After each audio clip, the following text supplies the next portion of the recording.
हर दिन एक भिखारी दरवाजे के पास आकर भीख मांगता था और घर का मालिक हमेशा घर के बाहर आते उसे देखकर फिर जाया करता। कई बार उसके लिए गालियाँ भी बकता। वह कहता, तू जिंदा ही क्यों है, पूरी जिंदगी ऐसे ही भीख मांगेगा क्या, धरती का बोझ क्यों बना बैठा है। और कभी कभी उस भिखारी को गुस्से में वह धक्का भी मार दिया। इतना कुछ हो जाने के बावजूद अधिकारी के मुंह से सिर्फ यही निकलता कि भगवान भगवान तुम्हारे पापों को माफ़ करे। एक बार सेठ को धंधे में बड़ा नुकसान होने की खबर मिली। सेठ बहुत परेशान था कि तभी उसके दरवाजे पर वही भिखारी आया। गुस्से में अपना आपा खोते हुए सेठ ने उस भिखारी को पत्थर दे मारा।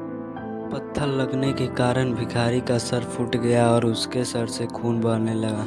फिर भी दर्द से कराहते हुए भिखारी ने इतना ही कहा, भगवान तुम्हारे पापों को माफ़ करे।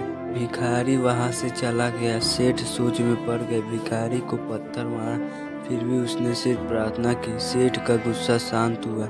भिखारी का रहस्य जानने के लिए सेठ ने भिखारी का पीछा करना शुरू कर दिया। भिखारी जहाँ जहाँ जाता सेठ उसके पीछे जाता।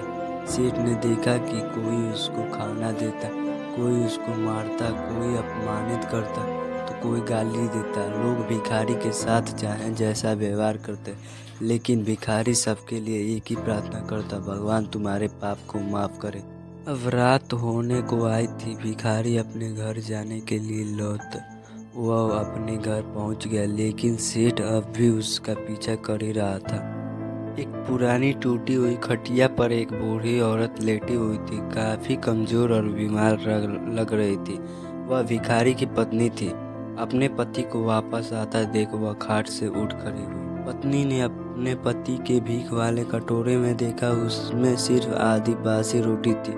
उसे देखकर वह बोली, आज बस इतना ही मिला, और हाँ, आपके सिर से खून निकल रहा है, ये चोट कैसे लगी। बूढ़ा भिखारी बोला, आज बस इतना ही मिला, किसी ने कुछ दिया ही नहीं, सबने गालियाँ दी और एक एक नए पत्थर फेंकना, इसीलिए मेरा सर फट गया। एक गहरी ठंडी सांस लेकर बूढ़ा भिखारी फिर से बोला, यह मेरे ही पापों का फल है। तुम्हें याद है कुछ सालों पहले हम कितने अमीर थे? क्या कुछ नहीं था हमारे पास हर चीज़ ज़रूरत से ज़्यादा थी, लेकिन हमने कभी दान नहीं किया। और उससे भी बुरा हमने उस अंधे भिखारी के साथ किया जो हमारे द्वार पर भीख मांगने आया करता था।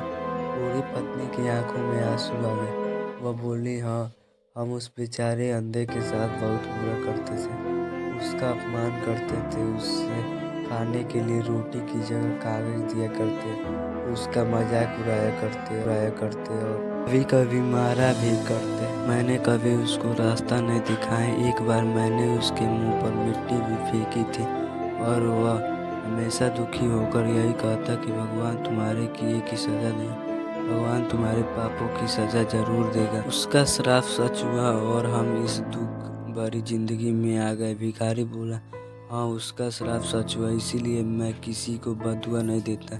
चाहे कोई मेरे साथ कैसा भी बर्ताव करे, मैं हमेशा उसके लिए प्रार्थना करता हूँ। मैं नहीं चाहता कि कोई भी हमारे जैसे ज़िंदगी का अनुभव करे, किसी को भी हमारे जैसे दुखों का सामना करना पड़े।